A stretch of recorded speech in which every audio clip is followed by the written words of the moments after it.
আল্লাহ আমাদেরকে এমন এক নবী উপহার দিয়েছেন। আমার সেই নবীর চরিত্রটা কেমন ছিল একটু মনোযোগ দিয়ে শোনেন। আল্লাহ বলেছেন, ওয়ারাফা'না লাকা যিকরাক, নবী আমার আপনাকে আমি সুমহান চরিত্রের অধিকারী করে প্রেরণ করেছি। আল্লাহ বলেন, ওয়ারাফা'না লাকা যিকরাক, আমি আপনার গুণকীর্তন, আপনার জিকির, আপনার স্মরণকে বুলন্দ করে দিয়েছি, আপনার মর্যাদাকে আমি বুলন্দ করে দিয়েছি। এই আয়াতের ব্যাখ্যায় তাফসীরের লাইন সহ তাফসীরের কিতাবগুলোতে এসেছে। আল্লাহ বলেন, বিয়ান তুযকারু যিকরি, বিয়ান তুযকারু মা যিকরি, নবী আমার আপনার মর্যাদা, আপনার সম্মান আমি এত বেশি বুলন্দ করেছি, যেখানে আমার নাম সেখানে আমি আপনার জিকিরটাও, আপনার স্মরণটাও, আপনার নামটাকেও আমি উল্লেখ করে দিয়েছি। জোরে বলেন সুবহানাল্লাহ। যেমন ফিল আযানি, আজানের মধ্যে যেমন আল্লাহর নাম আছে, নবীর নাম আছে নাকি নাই? জোরে বলেন। অফিল ইকামাতি, ইকামাতে আল্লাহর নাম আছে, নবীর নামও আছে।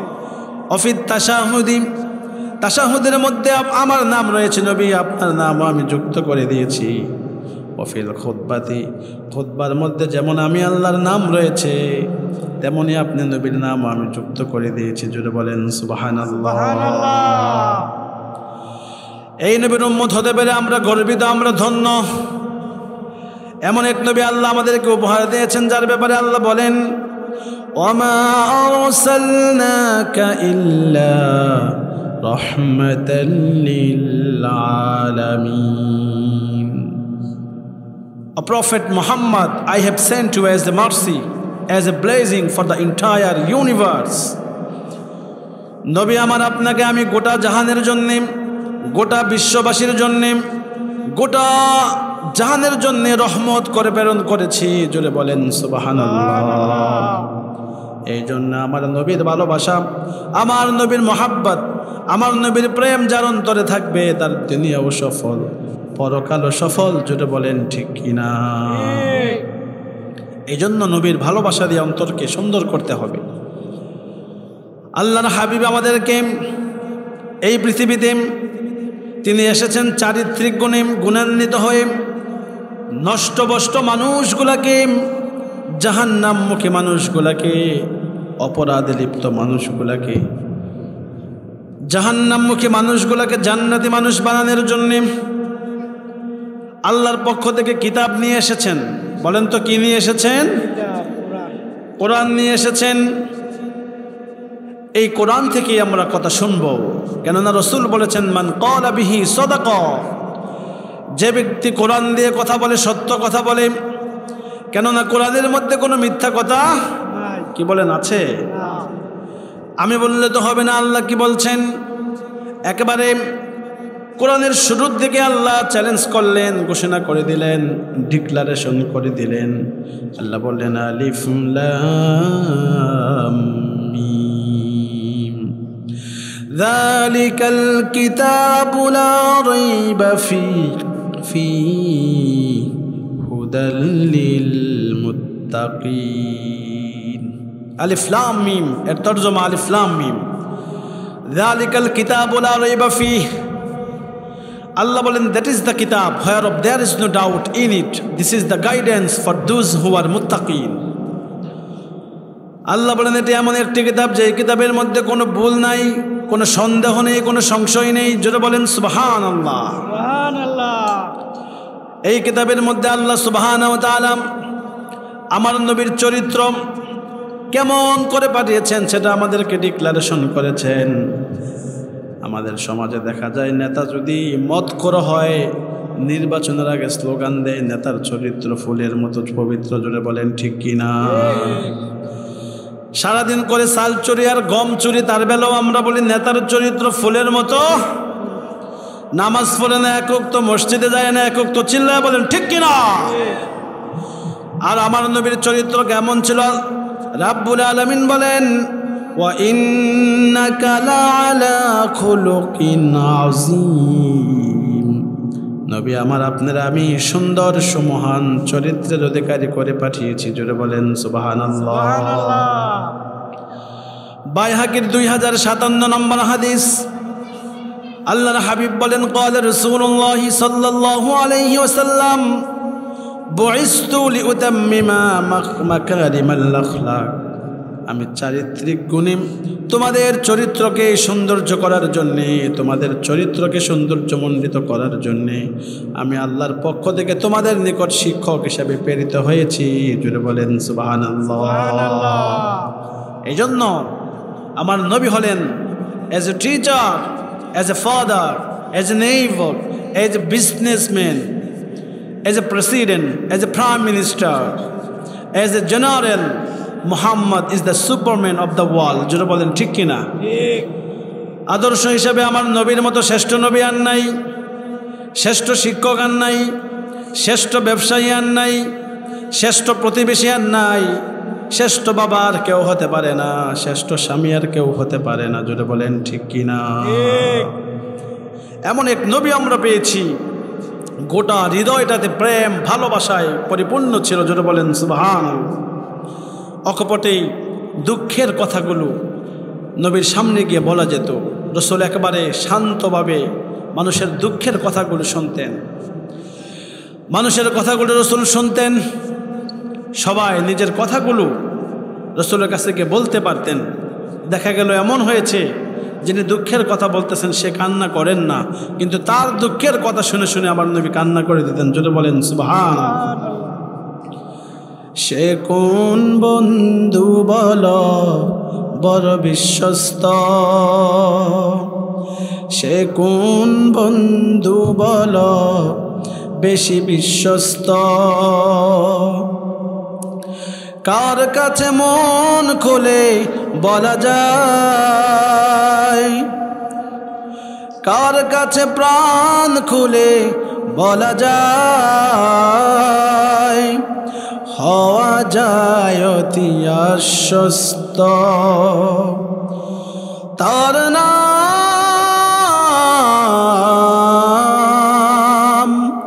আহমদ বড় বিশ্বস্ত,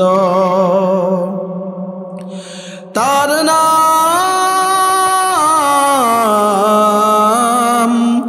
আহমদ বড় বিশ্বস্ত।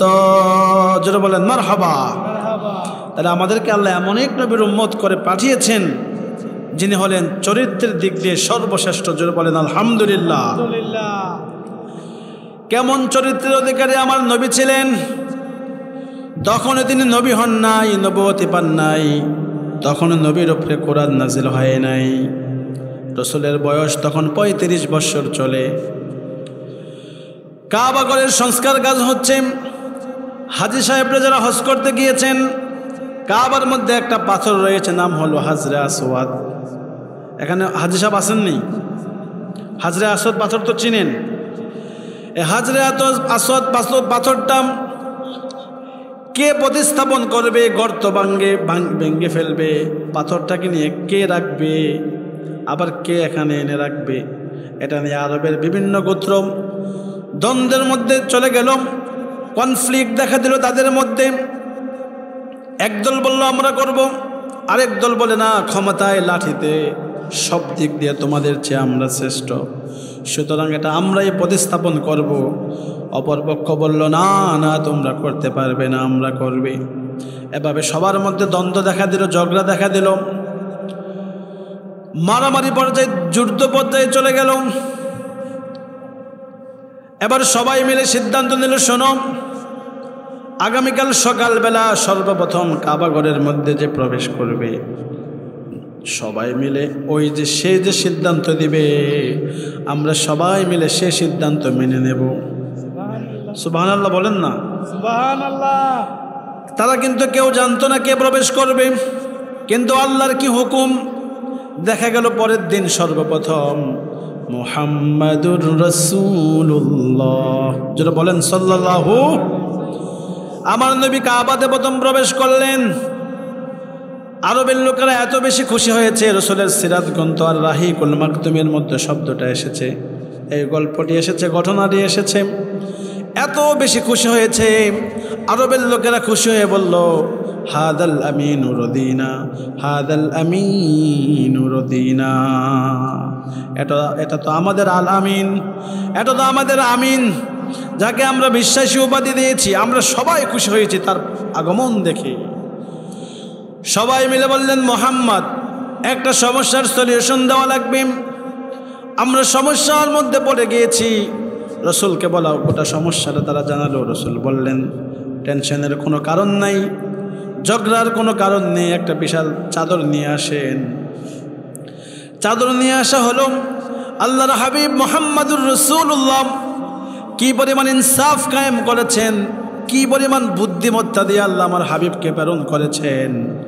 নিজের মোবারক হাত দিয়ে হাজরে আসওয়াদ পাথরটাকে ওই কাপড়ের মধ্যে রসুল রাখলেন, রেখে বিভিন্ন গোত্রের নেতাদেরকে বললেন, চতুর্দিক থেকে এবার আপনারা ধরেন। নির্দিষ্ট জায়গায় নিয়ে গেল, আবার রসুলের মোবারক হাত দিয়ে পাথরটাকে রেখে দিল। আবার যখন কাজ শেষ হয়ে গেল, এভাবে ঠিক আগের মতো করে রসুল এখানে এনে রাখলেন। আলহামদুলিল্লাহ, যুদ্ধ বাদে বাদে অবস্থা, সে যুদ্ধ মুহূর্তের মধ্যে মিটমাট হয়ে গেল। জোরে বলেন সুবহানাল্লাহ। আমার রসুলকে আল্লাহ তাআলা এত মর্যাদা দিয়েছেন, এত সম্মান দিয়েছেন। কেমন নবী! আল্লাহ যে বললেন, ইন্নাকা লাআলা খুলুকিন আযীম। নবী আমার, আমি আপনাকে সুমহান চরিত্রের অধিকারী করে বানিয়েছি। কেমন চরিত্র ছিল! রসুল তো মক্কা ছেড়ে মদিনায় হিজরত করেছেন, সবাই তো সে কাহিনী জানেন। হিজরতের কাহিনী বলা আমার উদ্দেশ্য না, কিন্তু আমার রসুলের চরিত্রটা কেমন ছিল, কি সুমহান চরিত্রের অধিকারী করে আল্লাহ বানিয়েছেন, একটু শুনেন। হিজরতের রজনীতে আলী রাদিয়াল্লাহু তাআলা আনহুকে রসুল ডেকে আনলেন, বললেন, ও আলী, শোনো শোনো, আমি আজকে মক্কা থেকে হিজরত করে মদিনায় চলে যাব। আলীরে আরবের লোকেরা বিশ্বাস করে, মোহাব্বত করে, ভালোবেসে আমার নিকট অনেক সম্পদ, অনেক আমানত গচ্ছিত রেখেছে। আলীরা, আমি এখন আজকের এই রাতে মক্কা ছেড়ে মদিনায় চলে যাব। আগামী দিন সকালবেলা যার যার আমানতগুলো তুমি তার কাছে বুঝিয়ে দেবে। জুড়ে বলেন সুবহানাল্লাহ। আলী রাদিয়াল্লাহু তাআলা চোখের পানিগুলো ছেড়ে বললেন, ইয়া রাসূলুল্লাহ, ইয়া হাবিবাল্লাহ, আপনি শুধু আমাকে এইটুকু বলেন, আপনি যে মক্কা ছেড়ে মদিনায় চলে যাবেন, সেটা কি নিজস্ব সিদ্ধান্ত নাকি আসমান থেকে আল্লাহ ওহী নাজিল করেছেন? রসুল বললেন, না আলী, না, আল্লাহর সিদ্ধান্তে আমি মক্কা থেকে মদিনায় চলে যাচ্ছি। খুব মনোযোগ দেন। সে রাত্রে আরবের লোকেরা রসুলের ঘরের চতুর্দিক দিয়ে বেষ্টনী দিয়েছে। সকাল হবে আর রসুলকে মেরে ফেলা হবে, রসুলকে দুনিয়া থেকে অপসারণ করে দেয়া হবে, হত্যা করা হবে। এই অবস্থায় আলী রাদিয়াল্লাহু তাআলা কি পরিমাণ রসুলের ভালোবাসা! একবারও নিজের জীবনের পরোয়া করলেন না, একবারও মৃত্যুর পরোয়া করলেন না, একবারও বললেন না, ইয়া রাসূলুল্লাহ, ইয়া হাবিবাল্লাহ, আপনি তো মক্কা ছেড়ে মদিনায় চলে যাবেন, ওই লোকগুলা যদি আমারে আক্রমণ করে আমার কি হবে, কিচ্ছুই বললেন না। বরং তিনি সাহসের সাথে রসুলের প্রতি ভালোবাসা দেখাইয়া বললেন, ইয়া রাসূলুল্লাহ, ইয়া হাবিবাল্লাহ, সবার আমানতগুলো আমারে বুঝিয়ে দেন। আগামী দিন সকালবেলা আমি সবার আমানতগুলা যার যার কাছে পৌঁছে দেব। জুড়ে বলেন সুবহানাল্লাহ। এই কঠিন বিপদের দিনও আমার নবী আমানতদারিতা বলে নাই। আল্লাহ যে বললেন, ইন্নাকা লাআলা খুলুকিন আযীম। নবী আমার, আপনারা আমি সুমহান চরিত্রের অধিকারী করে বানিয়েছি। এই আয়াতের প্রতিফলন আমরা এই ঘটনার মধ্যে দেখতে পেয়েছি। জুড়ে বলেন সুবহানাল্লাহ। জুড়ে বলেন ঠিক কিনা? রাসূল আরবি সাল্লাল্লাহু আলাইহি ওয়াসাল্লাম গোটা বিশ্ববাসীর জন্য তিনি হলেন রহমত। আল্লাহ রহমত করে পাঠিয়েছেন। কেমন রহমত শোনেন। অনেক পথহারা নষ্টভ্রষ্ট মানুষ, জাহান্নামমুখী মানুষ, যে মানুষগুলা খারাপ কাজ করতে করতে নিজের দুনিয়া শেষ করে দিয়েছে, বরবাদ করে দিয়েছে, এই মানুষগুলাকে এমনভাবে প্রশিক্ষণ দিয়েছেন, এমনভাবে ট্রেনিং দিয়েছেন, এমনভাবে মানুষগুলাকে প্রশিক্ষিত করেছেন, এই নষ্টভ্রষ্ট পথহারা মানুষগুলাকে দুনিয়ায় থাকতে জান্নাতের টিকিট ধরে দিয়েছেন। জুড়ে বলেন সুবহানাল্লাহ।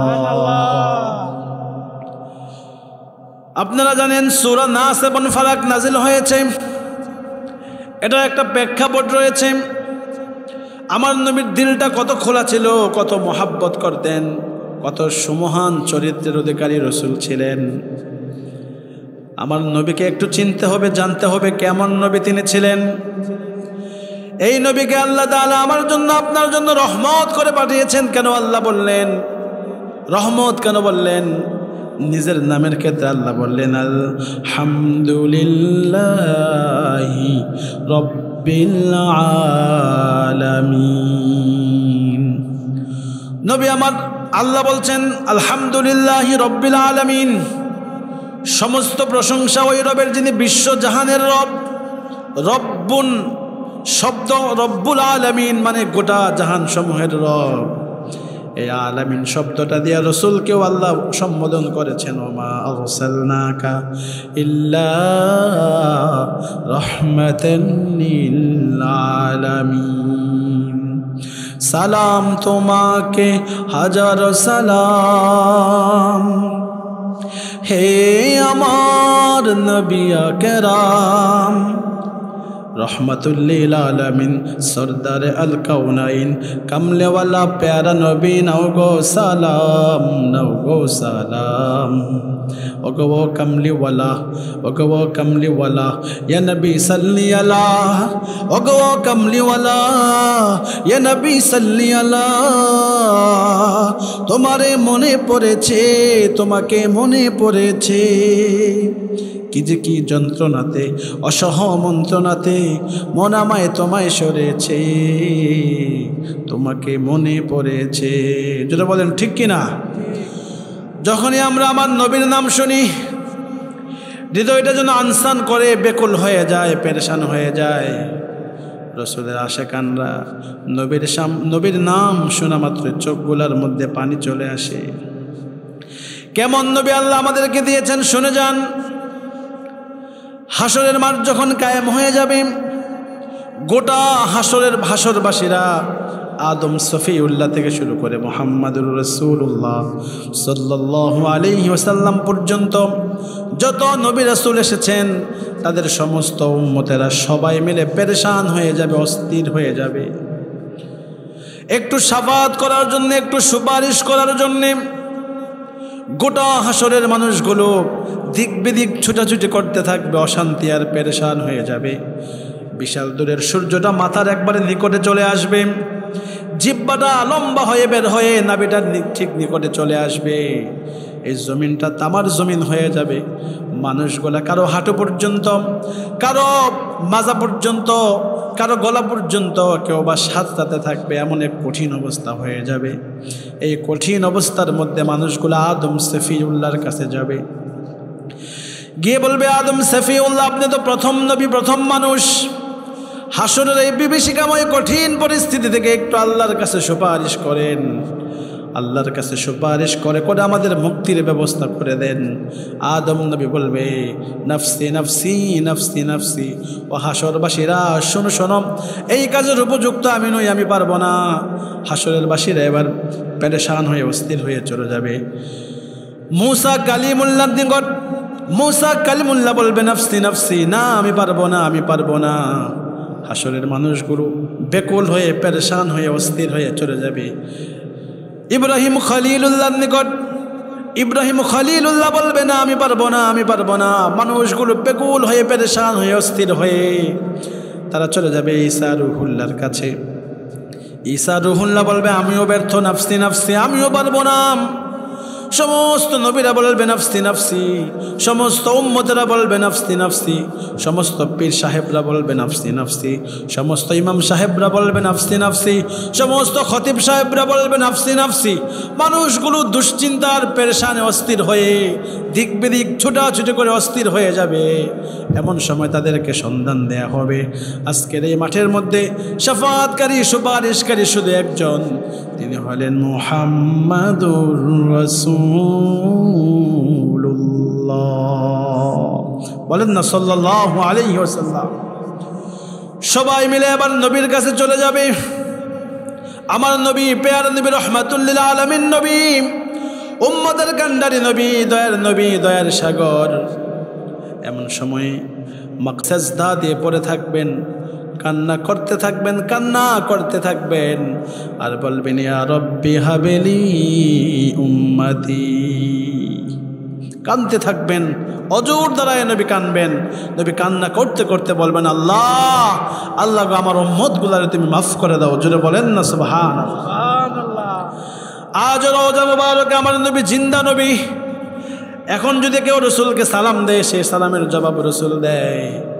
আজ রওজা মুবারকে শুয়ে সে উম্মতের জন্য চিন্তায় আর পেরেশানে অস্থির হয়ে আছেন। হাসরের মাঠ যখন কায়েম হয়ে যাবে, জিব্রাইল যখন বলবেন ইয়া রাসূলুল্লাহ, ইয়া হাবিবাল্লাহ, হাসরের মাঠ, বিচারের মাঠ কায়েম হয়ে গিয়েছে, আপনি মাকামে মাহমুদে চলেন। রসুল যখন রওজা মুবারক থেকে উঠে দাঁড়াবেন, জিব্রাইল দেখবে রসুলের চোখগুলার মধ্যে পানি, কান্না করতেছেন, কান্না করতেছেন। আর জিব্রাইল ডেকে ডেকে বলতেছেন ও জিব্রাইল আইনা উম্মতি, আইনা উম্মতি। জিব্রাইল আমার উম্মতের কি খবর, আমার উম্মতগুলা কোথায়, আমার উম্মতগুলা কি জাহান্নামে চলে গিয়েছে নাকি? এই নবীর প্রতি দরদ থাকা দরকার কি দরকার না একটু বলেন না ভাই আমার। প্রতিদিন নবী কাঁদে, আমি তো কাঁদি না। প্রতিদিন নবী আমার নিয়ে ব্যস্ত থাকে, আমার নিয়ে পেরেশান থাকে, আমার নবী আমার নিয়ে চিন্তায় থাকে। কিন্তু আমি দিন যায়, রাত যায়, সপ্তাহ যায়, মাস যায়, বছর যায়, আমি রসুলের উপরে দুরূদ পড়ি না। এরকম কিপন, এরকম বখিল আছে নাকি নাই? নবীর প্রতি দুরূদ পড়ে না, নবীর প্রতি মহাব্বত নাই, নবীর প্রতি ভালোবাসা নাই, এরকম উম্মতের অভাব নাই। জোরে বলেন ঠিক কিনা? আমার নবী মায়ার নবী, দয়ার নবী, দয়ার সাগর। আমার নবী হলেন শেষ নবী, আর পরে আর কোন নবী আছে নাকি? জোরে বলেন আছে? আল্লাহ বলেন সূরা আহজাবের 40 নম্বর আয়াত, মা কানা মুহাম্মাদুন আবা আহাদিম মির রিজালিকুম ওয়ালাকিন রাসূলুল্লাহি ওয়া খাতামান নাবিয়্যিন ওয়া কানা আল্লাহু বিকুল্লি শাইইন আলিমা। মুহাম্মদ সাল্লাল্লাহু আলাইহি সাল্লাম তোমাদের মধ্য থেকে কোনো পুরুষের পিতা নন, প্রাপ্তবয়স্ক কোনো পুরুষের পিতা নন। ওয়ালাকিন রাসূলুল্লাহ, বরং তিনি আল্লাহর রাসূল। ওয়া খাতামান নাবিয়্যিন, দ্য লাস্ট মেসেঞ্জার, এবং তিনি শেষ নবী। আল্লাহর হাবিব নিজেও হাদিসের মধ্যে বলেছেন আনা খাতামুন নাবিয়্যিন লা নাবিয়্যা বাদি, I am the last messenger of Allah. আমি আল্লাহর শেষ নবী, আমার পরে আর কোনো নবী, আমার পরে আর কোনো নবী নাই, নবীর পরে নবী নাই। তবে মাঝে মধ্যে কিছু নবী দাবিদার ভণ্ড থাকবে। জুড়ে বলেন ঠিক কিনা? একটু আওয়াজ দিয়ে বলেন না, এরকম ভণ্ড আছে কি নাই? এরকম একটা ভণ্ডের নাম হচ্ছে মির্জা গোলাম আহমদ কাদিয়ানি, যারা এই দেশে কাদিয়ানি সম্প্রদায় হিসাবে নিজেদেরকে পরিচিত করে, আহমদিয়া মুসলিম জামাত নামে নিজেদের পরিচয় দেয়। আমার নবীরে তারা শেষ নবী মানে না। তাহলে সূরা আহজাবে বলছে ওয়া খাতামান নাবিয়্যিন, তিনি শেষ নবী, তারপরে আর কোনো নবী আসবে না। কোরআনের আয়াতকে অস্বীকার করার কারণে একটু আওয়াজ দিয়ে বলেন, কাদিয়ানি সম্প্রদায় কি মুসলমান নাকি কাফের?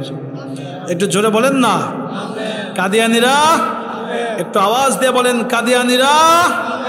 আমার নবীকে যে শেষ নবী মানবে না, নিঃসন্দেহে সে কাফের, কাফের, কাফের। ঠিক কিনা? কাদিয়ানীদের ব্যাপারে আমাদের স্পষ্ট হুঁশিয়ারি। আমরা ধর্মীয় স্বাধীনতায় বিশ্বাস করি, হিন্দুরা স্বাধীনভাবে থাকবে, কোনো সমস্যা নাই।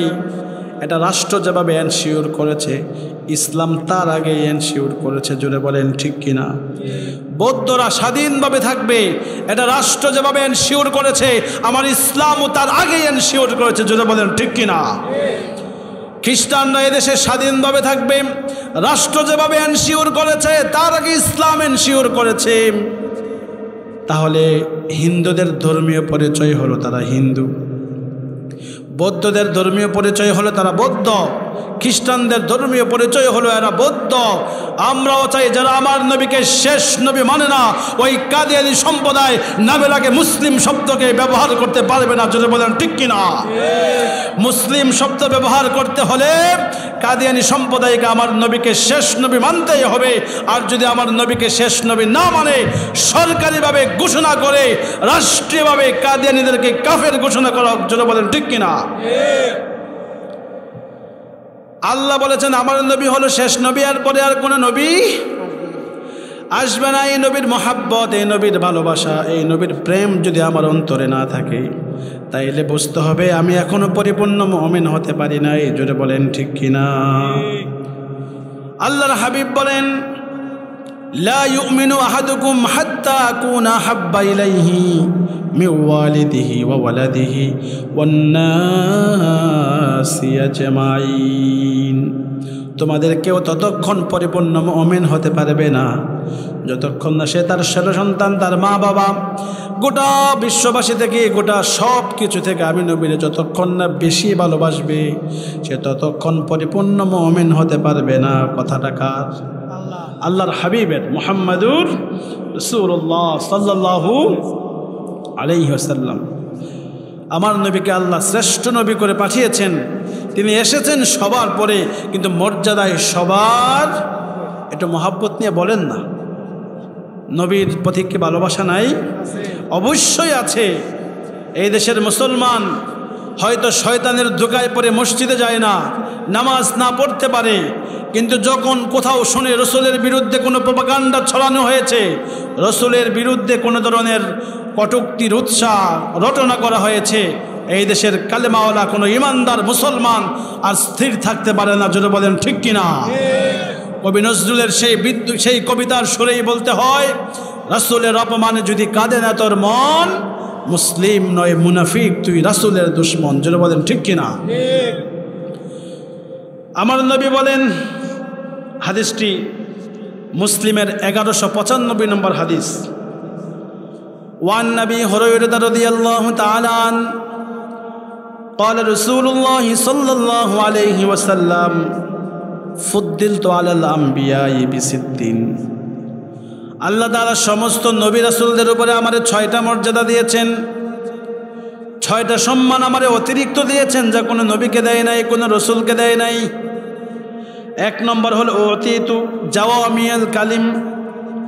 জাওয়ামিউল কালিম, আমাকে জামিউল কালিম বানানো হয়েছে, মানে হচ্ছে রসুল কথা বলতেন কম, কিন্তু এটার তাৎপর্য ছিল অনেক বেশি। কম কথায় বেশি বোঝাতেন, বকবক করতেন না, বাচাল ছিলেন না। তিনি স্মার্ট ছিলেন, তিনি হ্যান্ডসাম ছিলেন। তিনি কথায় বেশি কথাও বলতেন না, আবার তিনি একবারে নীরব থাকতেন না, স্বল্প কথায় বেশি বোঝাতেন। যেটা বলেন না সুবহানাল্লাহ। আমার রসুলের 2 নম্বর শ্রেষ্ঠত্ব হলো ও নুসিরতু বিররুবি। ইহুদি খ্রিস্টানরা, কাফেররা যখন নবীর চেহারাকে দেখত তাদের মধ্যে একটা ভয় কাজ করত, ভয়ে জড়সড় হয়ে যাইত, ভীতসন্ত্রস্ত হয়ে যাইত। 3 নম্বর শ্রেষ্ঠত্ব হলো রসুল বলেন উহিল্লাত লিয়াল গনাইম, আমাদের জন্য গনিমতের মাল আল্লাহ হালাল করে দিয়েছেন। 4 নম্বর ফজিলত হল ওয়াজুইলাত লিয়াল আরদু তাহুরান ওয়া মাসজিদান, আমার জন্য আল্লাহ তাআলা মানে আমার উম্মতের জন্য গোটা জমিনকে মসজিদ বানিয়েছেন, পবিত্র করে দিয়েছেন। জোরে বলেন সুবহানাল্লাহ। এই জন্য দেখবেন গোটা জনপদটাই যেন মসজিদ। একজন কৃষক ক্ষেতের মধ্যে গিয়েছে, আজান দিয়েছে, সে সেখানেই নামাজ পড়ে ফেলতে পারে। জোরে বলেন ঠিক কিনা? গোটা জমিনটাকে আল্লাহ মসজিদ বানিয়ে দিয়েছেন। রাসূল বলেন এটা আর অন্য কোনো নবীকে দেওয়া হয় নাই। This is the speciality of last messenger from almighty Allah. জোরে বলেন সুবহানাল্লাহ। তারপরে 5 নম্বরে রাসূল বলেন উরসিলতু ইলাল খালকি কাফা, আর আল্লাহ আমাকে গোটা বিশ্ববাসীর জন্য নবী করে, রসুল করে পাঠিয়েছেন। আদম সফিউল্লাহ গোটা বিশ্ববাসীর রসুল ছিল না, মুসা কালিমুল্লাহ গোটা বিশ্ববাসীর রসুল ছিল না, এরকমভাবে ঈসা রুহুল্লাহ গোটা বিশ্ববাসীর রসুল ছিল না। শুধু আল্লাহ আমার নবীকে গোটা ইউনিভার্সের জন্যে, গোটা বিশ্ব জগতের জন্যে রসুল করে পাঠিয়েছেন। জোরে বলেন সুবহানাল্লাহ। এই নবী আমার 6 নম্বর রাসূল বলেন আমার মধ্যে যেটা শ্রেষ্ঠত্ব সেটা হলো ওয়াখতিমা বিয়ান নাবিয়ুন, আমার মাধ্যমে আল্লাহ নবুয়তের সিলসিলাকে বন্ধ করে দিয়েছেন, মানে আমার পরে আর কোনো নবী আসবে, তাহলে আমি হলাম শেষ নবী, আর পরে আর কোনো নবী নাই। এই জন্য আমাদের কাজ হলো, মুসলমানের কাজ হলো, মুমিনের কাজ হলো নিজের জীবনের চাইতে রাসূলকে বেশি ভালোবাসা লাগবে। জীবনটার চাইতে কেমনে ভালোবাসতে হয়, জ্বলন্ত উদাহরণ, বার্নিং এক্সাম্পল হলো সাহাবে কেরাম রাদিয়াল্লাহু তাআলা আনহুম আজমাইন। এরকম অনেক ঘটনা বলা যাবে। বেলাল হাফসি রাদিয়াল্লাহু তাআলা আন, তিনি একজন কৃতদাস ছিলেন, একজন গোলাম ছিলেন, সার্ভেন্ট ছিলেন। উমাইয়া নামে একজন খলিফা, উমাইয়া নামে একজন বাদশাহ, একজন মনিব, সে তার চাকর ছিল। ইসলামের একবারে শুরুর দিকের ঘটনা, মাত্র 5 থেকে 6 জন মানুষ ইসলাম গ্রহণ করেছে। কোন কোন বর্ণনায় এসেছে বেলাল রাদিয়াল্লাহু তাআলা আন 7 নম্বরে ইসলাম গ্রহণ করেছে। উমাইয়া যখন শুনতে পেল বেলাল পড়ে নিয়েছে লা ইলাহা ইল্লাল্লাহু মুহাম্মাদুর রাসূলুল্লাহ সাল্লাল্লাহু, উমাইয়া যখন এই খবর শুনল, উমাইয়া বেলালকে ডেকে নিয়ে আসলো, এসে বলল, বেলাল তোমার তো সাহস কম না, তুমি কত বড় স্পর্ধা দেখিয়েছ, তুমি মুহাম্মাদের ধর্ম গ্রহণ করেছ। ভালোই ভালোই বলে দিলাম তুমি মুহাম্মাদের ধর্ম ত্যাগ করে আসো, না হয় কিন্তু তোমার পরিণতি খারাপ হবে না, তোমার পরিণতি ভালো হবে না। বেলালকে প্রথম যখন বোঝালো, দেখলো ব্যর্থ হলো, এবার বেলালের উপরে নির্যাতনের স্টিম রুলার চালাতে শুরু করলো। মারতে মারতে মারতে মারতে মরুভূমির উত্তপ্ত গরম রোদ, এই রোদের মধ্যে বালু, বালু যেন নয় এত গরম হয়ে থাকে। কিছুদিন আগে আমরা একটা ভিডিও দেখেছিলাম, ওই সে আরব দেশের রাস্তার মধ্যে এত রাস্তা গরম হয়ে থাকে, রাস্তার মধ্যে ডিম ঢেলে দিলে ওই ডিমটা অটোমেটিক সেটা ভাজি হয়ে যায়। এত তাপ রোদ্রের মধ্যে, সেই বালুকা রশ্মির মধ্যে বেলাল রাদিয়াল্লাহু তাআলা আনহুকে হাত পা গোলা বেঁধে বিশাল এক পাথর দিয়ে তার বুকের মধ্যে চাপা দিয়ে রাখা হতো, আর চতুর্দিক থেকে তার গায়ের মধ্যে প্রহার করা হতো, আর বলা হতো ইসলাম ছেড়ে দাও, মুহাম্মদকে ছেড়ে দাও। বেলাল রাদিয়াল্লাহু তাআলা যতক্ষণ শক্তি ছিল ততক্ষণ পড়েছে লা ইলাহা ইল্লাল্লাহু মুহাম্মাদুর রাসূলুল্লাহ। মারতে মারতে মারতে মারতে ক্লান্ত হয়ে যেত, পালা বদল করে আরেকজনে মারতো, পালা বদল করে আরেকজনে মারতো। হাফসি বেলাল, কেউ নাই তারে, কেউ নাই বলার জন্যে। বেলালের কোনো দোষ ছিল না, বেলাল কোনো ছিনতাইকারী ছিলেন না, বেলাল কোনো অপরাধী ছিলেন না। বেলাল রাদিয়াল্লাহু তাআলা শুধুমাত্র দয়ার নবী, মায়ের নবী, রহমাতুল লিল আলামিন নবীর প্রেমে পড়ে, রাসূলকে ভালোবেসে কালেমা পড়েছে, মুসলমান হয়েছে। এই বেলালকে মারতে মারতে ক্লান্ত হয়ে যেত, তারপরে মায়ের বন্ধ হতো না। বেলালের মুখ দিয়ে আর কোনো শব্দ বের হয় না। বেলাল রাদিয়াল্লাহু তাআলা আনহু কথা বলতে পারে না, চোখের পানিগুলো ছেড়ে দেয়, ক্ষীণ ক্ষীণ কণ্ঠে বলে আহাদুন আহাদুন আহাদুন। বেলাল বলল, রে উমাইয়া, মেরে ফেল মেরে ফেল মেরে ফেল, আমার জীবনটা যদি চলে যায় তোরে আমি বলে দিলাম, এই জীবন চলে যায় যাবে, আমি আল্লাহর প্রতি যে ঈমান এনেছি ওই ঈমান থেকে এক চুলো নড়ব না। নবীর প্রতি যে ভালোবাসা প্রদর্শন করেছি, নবীর মহাব্বত করেছি, যেই কালিমা আমি পড়েছি লা ইলাহা ইল্লাল্লাহু মুহাম্মাদুর রাসূলুল্লাহ, এই কালেমা ছাড়া যাবে না, জীবন যাবে যাক, নবীরে ছাড়া যাবে না, জীবন যাবে যাক, কালেমা ছাড়া যাবে না। ও উমাইয়া শোনো শোনো, জীবন যাবে যাক, এক আল্লাহর শ্রেষ্ঠত্বের ঘোষণা আমি ছাড়তে পারবো না। জোরে বলেন সুবহানাল্লাহ। এরকম হাজারটা প্রমাণ রয়েছে। সাহাবে কেরাম রাদিয়াল্লাহু তাআলা আনহুম আজমাইন যখন এই কালেমা পড়েছে, শুরুর দিকে তাদের উপরে নির্যাতনের স্টিম রুলার চালানো হয়েছে, এমনকি পরনের পোশাকগুলো পর্যন্ত, পরনের লুঙ্গিটা পর্যন্ত খুলে নিয়েছে। তারপরও সাহাবীরা ইসলামের উপর থেকে, ঈমানের উপর থেকে এক চুলো নড়ে নাই। জোরে বলেন না সুবহানাল্লাহ। আমারও ইমান, আপনারও ইমান। বিপদ দেখলে সাহাবায়ে কেরাম জর্তবানের দিন মসজিদে চলে যাইত। আর যখন আমরা দেখি একটু বাতাস টাতাস বইতেছে, বৃষ্টি বৃষ্টি ভাব, মসজিদ থেকে বের হয়ে আমরা ঘরের মধ্যে চলে যাই। জোরে বলেন ঠিক কিনা? দোকানপাটে আড্ডার অভাব নাই, এদিক সেদিকে বসে খুশ গল্পের অভাব নাই, কিন্তু মসজিদে মুসল্লি নাই। জোরে বলেন ঠিক কিনা? এই ইমান দিয়ে তো বাবা জান্নাতে যাওয়া যাবে না। রসুলের প্রেম ছাড়া, রসুলের ভালোবাসা ছাড়া জান্নাতে যাওয়া যাবে না। আপনি তো নামাজ পড়তে আসেন না, ঘরের দরজায় মসজিদ। ফিলিস্তিনের মুসলমানদের একটা গল্প শোনাই, একটু শুনেন।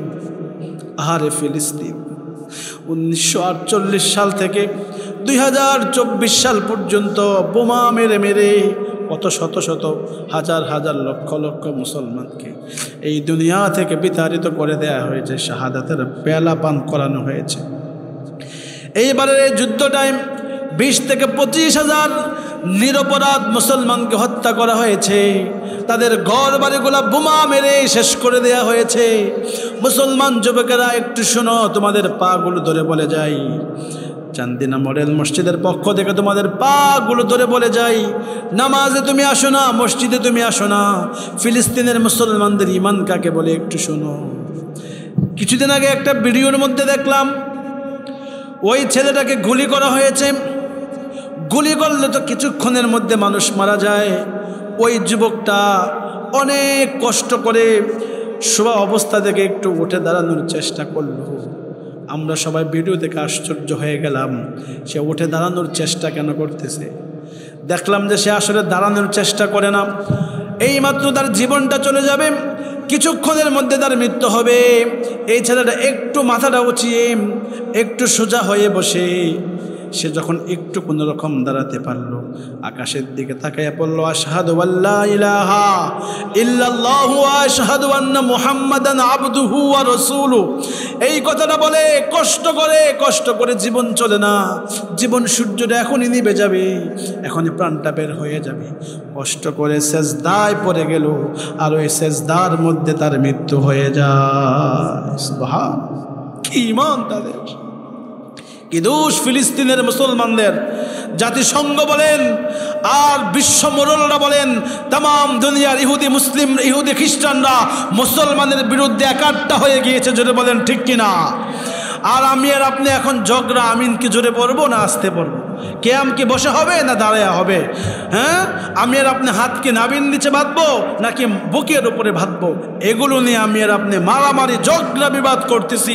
আর সেদিকে শুধু মুসলমান হওয়ার কারণে এই নাফ নদীকে রক্তে রঞ্জিত করে 10 লক্ষ আপনার মায়ানমারের মুসলমান আজও বাংলাদেশে বোঝা হয়ে আসে। জোরে বলেন ঠিক কিনা?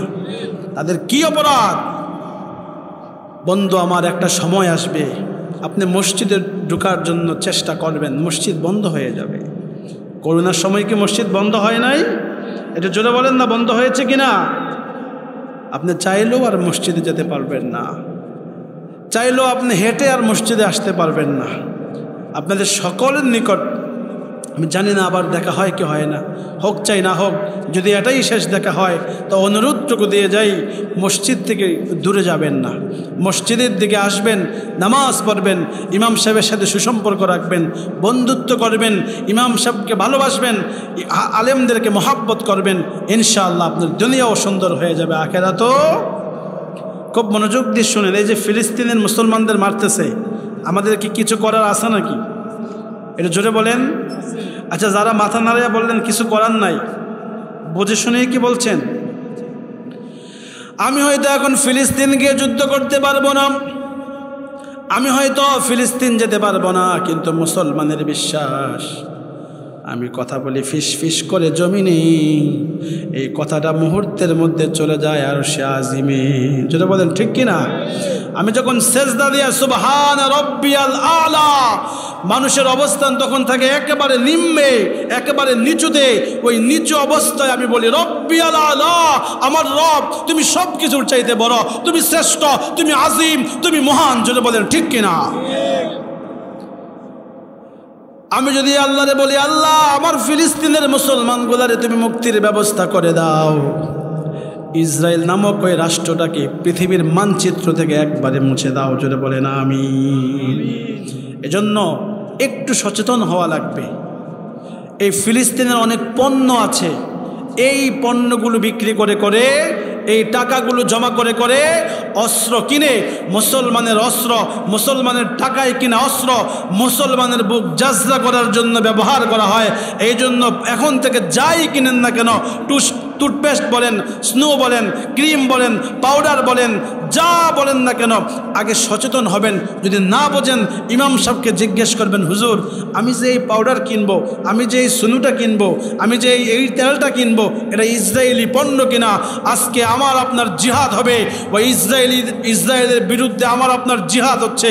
ইসরায়েলের সব কিছু বয়কট করে দেওয়া, জোরে বলেন ঠিক কিনা? ইসরায়েলের সব কিছু বয়কট করে দিবেন, আর হাঁটবেন বইবেন ফিলিস্তিনের নির্যাতিত মুসলমান ভাই বোনগুলার জন্য দোয়া করবেন। খাবারের ব্যবস্থা নাই, পানির ব্যবস্থা নাই, ইলেকট্রিসিটি নাই, গ্যাস নাই, পানি নাই, কিছুই নাই। বাবার চোখের সামনে বিশাল বিল্ডিং ভেঙে সন্তানটা মুহূর্তের মধ্যেই হাসিটা নিভে গিয়েছে। স্ত্রীগুলো চলে যায়, স্বামীগুলো চলে যায়, স্ত্রীরা বিধবা হয়ে যায়। কি নির্মম হত্যাযজ্ঞ চালাচ্ছে। পেরিয়ার মুসলমান ভাইয়েরা, আমাদের কিচ্ছুই করার নাই, বলা যাবে না। সেজদা দিয়ে পরে পরে আল্লাহর কাছে বলতে হবে, আল্লাহ আল্লাহ আমার ফিলিস্তিন সহ তাম দুনিয়ার নির্যাতিত মাজলুম প্রত্যেকটা মুসলমানকে বদরের ময়দানে যেভাবে সাহায্য করেছিল ফেরেশতার মাধ্যমে, উহুদের ময়দানে যেভাবে ফেরেশতা পাঠাইয়া সাহায্য করেছিল, তেমনিভাবে আজকের নির্যাতিত তাম দুনিয়ার মুসলমানদেরকে আসমান থেকে ফেরেশতা পাঠিয়ে সাহায্যের ব্যবস্থা করো। জোরে বলেন আমিন, আরো জোরে বলেন না আমিন। সম্মানিত উপস্থিতি, আলোচনার মূল বিষয়বস্তু হলো রসুলের প্রেম আর ভালোবাসা দিয়ে অন্তরটাকে সাজিয়ে নেব, রসুলের প্রতি মহাব্বত আর দরদ থাকবে। সেজন্য আজকে আমি আপনাদেরকে বিনয়ের সাথে একটা সবক দিয়ে যাই, আজকে থেকে আর কোনো দিন মৃত্যু পর্যন্ত একদিনও যেন মিস না হয়। প্রতিদিন রসুলকে ভালোবেসে একটা সময় নির্দিষ্ট করে 100 বার কি সাল্লাল্লাহু আলাইহি সাল্লাম পড়া যাবে না? আচ্ছা, সাল্লাল্লাহু আলাইহি সাল্লাম 100 বার পড়তে কয় দিন লাগবে, কয় ঘন্টা লাগবে? এই মিয়া 2 মিনিটে পড়া যায়, 3 মিনিটে পড়া যায়, আর কারেন্ট গতিতে পড়লে 1 মিনিটেই পড়া যায়। তবে কারেন্ট গতিতে পড়ার দরকার নাই, একটু ধীরস্থিরভাবে সাল্লাল্লাহু। আমার মা বোনেরা, সন্তানকে নবীর প্রেম শিখাবেন, মহাব্বত শিখাবেন। কেননা রসুল হলো আমাদের জন্য আদর্শ, বেস্ট মডেল, বেস্ট পদ্ধতি। রসুলের জীবনের মধ্যে আল্লাহ শান্তি রেখেছেন। আল্লাহ তাআলা আমাদের জীবনকে সুন্দর করে দেখ, রসুলের প্রেমে, রসুলের মহাব্বতে, রসুলের ভালোবাসা দিয়ে গোটা জীবনটাকে যেন আমরা সাজাতে পারি, গোটা জীবনকে যেন রাঙ্গাতে পারি। আল্লাহ সে তৌফিক দান করুক। সবাই পড়েন আমিন, আরও জোরে পড়েন না আমিন। তাহলে প্রতিদিন 100 বার কি পড়ব? সাল্লাল্লাহু। আরেকটা গুরুত্বপূর্ণ আমল দিয়ে শেষ করে দিচ্ছি। প্রতিদিন, ভাই গুনাহ নাই এমন কেউ আছেন? সবার তো গুনাহ আছে। এজন্য গুনাহ মাফের জন্যে প্রতিদিন 100 বার পড়বেন আস্তাগফিরুল্লাহ। পড়েন তো, কি পড়বেন? এটা জোরে বলেন না, আস্তাগফিরুল্লাহ। আল্লাহ আমার আপনার, আমাদের মা বাবার, আমাদের দাদা দাদি, নানা নানি, বংশধর, আত্মীয় স্বজন সকলের গুনাহগুলো মাফ করে দেখ। সবাইকে আল্লাহ সম্মানের সর্বোচ্চ আসনে আসীন করুক। আপনাদের সকলের সুস্বাস্থ্য, সুন্দর জীবন কামনা করে এই মসজিদের প্রত্যেকটা মুসল্লি, এটা কি কবরস্থান নাকি মসজিদের এই পাশে? এই কবরস্থান, কবরবাসীর নাজাত কামনা করে, মুক্তি কামনা করে, আপনাদের সুস্বাস্থ্য, সুন্দর জীবন কামনা করে আলোচনা এখানেই টানলাম। ওমা আলাইনা ইল্লাল বালাগ।